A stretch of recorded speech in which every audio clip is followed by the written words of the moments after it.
début de week-end à tous et bienvenue à cette édition d'information sur BSC TV. À la une de l'actualité, Joseph Kabila Kabange a reçu le jeudi 24 août dernier au Palais de la Nation les chefs spirituels kimbanguistes Simon Kimbangu Kiangani.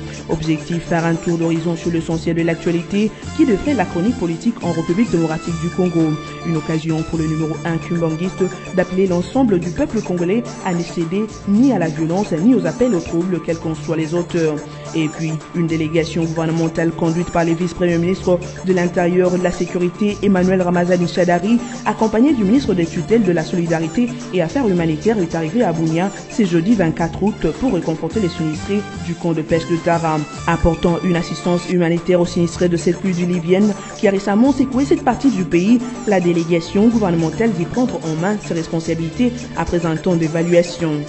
Enfin, en dehors de nos frontières, le mouvement populaire de libération de l'Angola garde sa place à la tête du pays. C'est ce qui ressort des résultats provisoires publiés par la Commission nationale électorale, les plaçant en tête du scrutin avec 64,57% de voix contre 24,04% réalisés par les partis unitaires, principal parti de l'opposition. Depuis, un vent de contestation souffle sur les médias, dénonçant les irrégularités constatées dans certains centres de vote.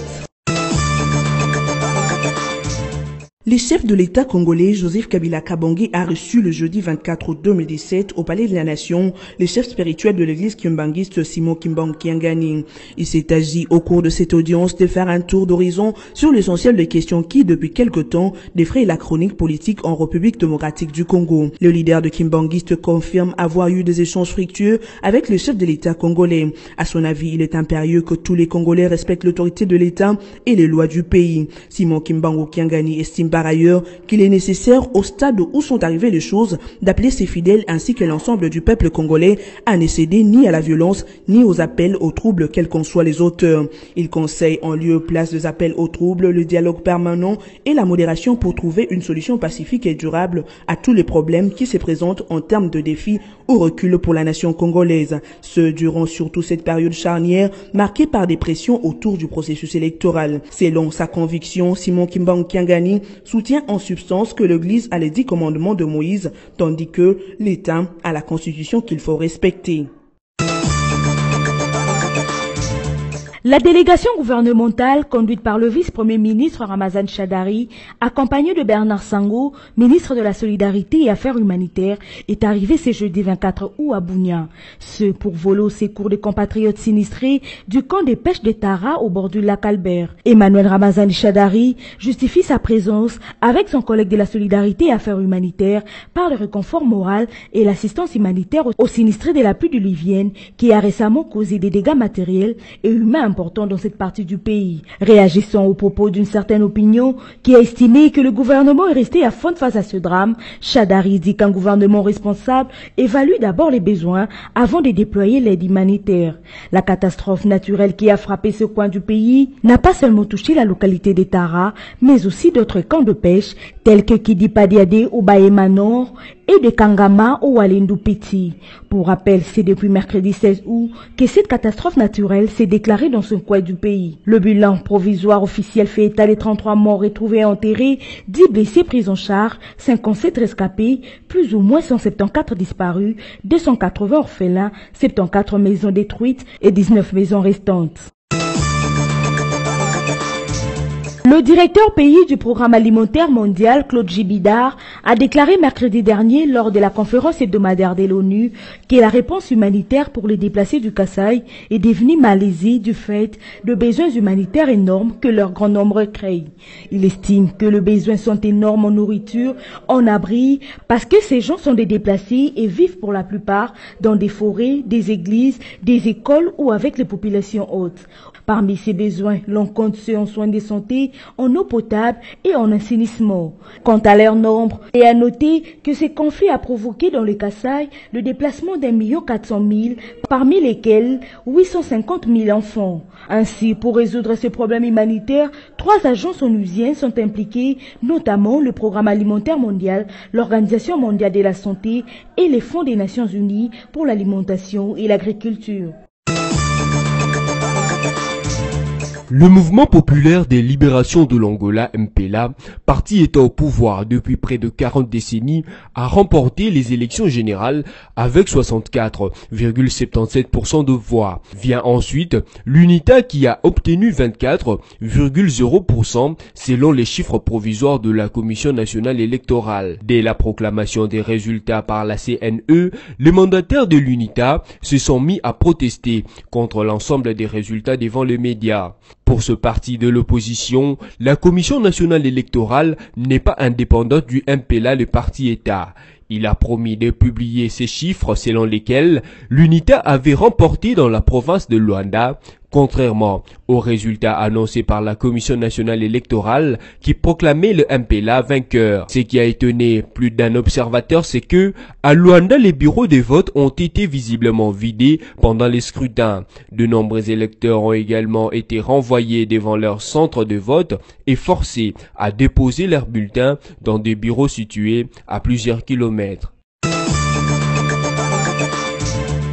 L'entraîneur du TP Mazembe, Pamphile Miayo, a été choisi par la Fédération congolaise de football association pour remplacer Mouni Zaïra, suspendu après l'élimination des léopards locaux au CHAN Kenya 2018. Ainsi, Pamphile Miayo sera le nouvel adjoint de Florent Ibenge en équipe nationale A et pourrait, par la même occasion, devenir le nouvel entraîneur titulaire des léopards locaux. D'après les sites du club louchois, l'entrée en fonction du nouveau sélectionneur assistant des léopards seniors sera officiel pour le match Tunisie-RDC prévu pour le compte des éliminatoires de la Coupe du Monde le 1er septembre 2017 à Tunis. Il s'y est en plus de signaler que le deuxième meilleur buteur du Daring Club Motema Pembe de la saison passée, Jean-Marc Mundele Makusu, a signé un contrat de 3 ans avec Valdi Degla, club évoluant au championnat égyptien en première division. Notez que ce club égyptien est dirigé par Ahmed Hassan Hussein Abdelhamid, connu sous les surnoms des Mido,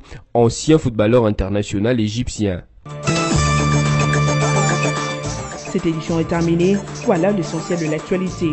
À la une de l'actualité, Joseph Kabila Kabange a reçu le jeudi 24 août dernier au Palais de la Nation les chefs spirituels kumbanguistes Simon Kimbangu Kiangani. Objectif, faire un tour d'horizon sur l'essentiel de l'actualité qui devrait la chronique politique en République démocratique du Congo. Une occasion pour le numéro 1 kumbanguiste d'appeler l'ensemble du peuple congolais à ne céder ni à la violence ni aux appels aux troubles, quels qu'en soient les auteurs.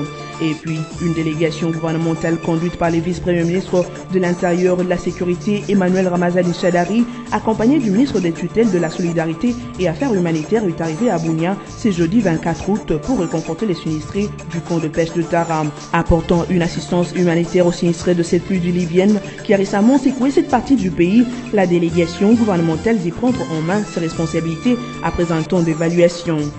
Enfin, en dehors de nos frontières, le mouvement populaire de libération de l'Angola garde sa place à la tête du pays. C'est ce qui ressort des résultats provisoires publiés par la Commission nationale électorale, les plaçant en tête du scrutin avec 64,57% de voix contre 24,04% réalisés par les partis UNITA, principal parti de l'opposition. Depuis, un vent de contestation souffle sur les médias, dénonçant les irrégularités constatées dans certains centres de vote. C'est par cette note que nous mettons un point final à cette session d'information. Restez branchés sur BSC TV, votre chaîne.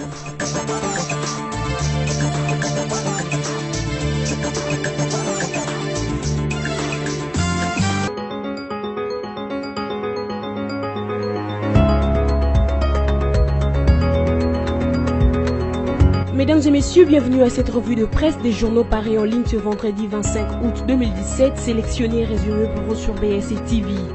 Ouvrons cette revue de presse avec les sites d'information Forum des As qui titre à sa une « Le vice-premier ministre en charge de l'Intérieur et de la Sécurité, Emmanuel Ramazani Shadari, vole au secours des rescapés du sinistre des Tara ». Se confiant à la presse à sa descente d'avion, le VPN a fait savoir qu'il a été mandaté, lui et le ministre de la Solidarité et Affaires humanitaires, pour réconforter la population meurtrie des Tara et ses environs après un glissement des terres causé par une forte pluie la semaine dernière. Selon lui, un gouvernement responsable évalue les dégâts et les besoins avant d'arriver sur place pour déployer l'aide humanitaire. Se basant ainsi sur les rapports du gouvernement provincial envoyés au niveau central, ces derniers étaient immédiatement instruits après la catastrophe pour se mettre au travail. Avant d'atterrir à Bunia, l'avion qui transportait les patrons de la territoriale et sa délégation a fait une escale à Goma. Sur place, Ramazani Chadari a expliqué à la population venue l'accueillir que c'est sur instruction du chef de l'État Joseph Kabila Kabange qu'il effectue cette mission pour apporter une assistance humanitaire aux victimes du glissement des terres intervenu dans la nuit du 16 au 17 août dans la localité de Tara et ses environs dans la province de l'Ituri. Poursuivons cette revue de presse avec les sites d'information actualité.cd qui titre à sa manchette RDC, la Lucha qualifie la position de la SADC d'une insulte à la souveraineté du peuple. Le mouvement citoyen de lutte pour le changement Lucha en sigle dénonce la position de la communauté des États d'Afrique australe face à la crise politique qui traverse la République démocratique du Congo. Les récentes déclarations de la SADC constituent une insulte à la liberté et à l'inaliénable souveraineté de notre peuple, en violation de la charte même de la SADC, ainsi que des textes et résolutions pertinents de l'Union européenne, de l'Union africaine et du Conseil de sécurité de l'ONU. Luttant dans la déclaration de ce mouvement citoyen, dont une copie est parvenue ce vendredi 25 août 2017 à actualité.cd. Bouclons cette revue de presse avec les sites Radio Okapi qui titre à sa une RDC, le salaire des fonctionnaires sera majoré de 20 000 francs congolais. Les salaires des agents et fonctionnaires de l'État de toutes les provinces de la République démocratique du Congo connaîtra une augmentation de 20 000 francs congolais. Une déclaration datée du 22 août 2017 dont Radio Okapi s'est procuré une copie.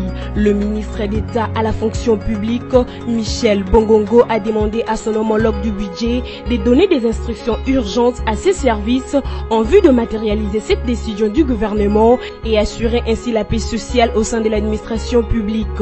La correspondance du ministre n'a pas donné plus de précisions sur le délai d'exécution de cette mesure du gouvernement. C'est la fin de cette revue de presse. Merci à vous qui l'avez suivi.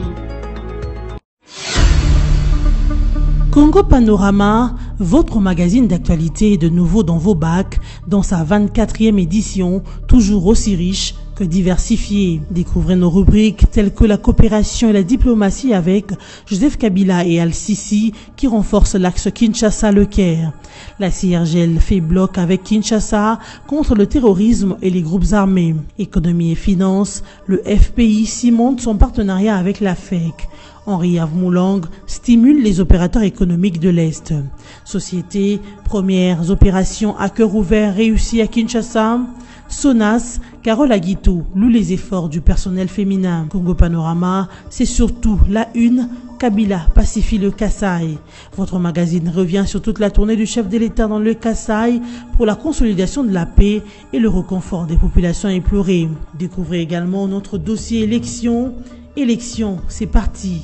Ou encore les avis encourageants de l'OIF sur la CENI. Kabila, droit dans ses bottes. Infrastructure, la voirie de Kinshasa en pleine cure de réhabilitation avec l'OVD qui fluidifie la circulation et la CGT à fond sur les grands axes. En politique, élections apaisées, le garant s'est assumé. Joseph Kabila, les élections auront bel et bien lieu. Enfin, l'éditorial de Congo Panorama 24 avec Yvo Ramazani. Il a palpé. L'éditorialiste revisite le parcours pacificateur du président de la République et constate qu'à chaque menace contre la paix, il s'est toujours rendu à la rencontre des populations pour écouter et apporter des solutions. Et la situation au Kasaï n'a pas fait exception. Congo Panorama, s'investir pour un Congo émergent. Congo Panorama, toute l'actualité à votre portée.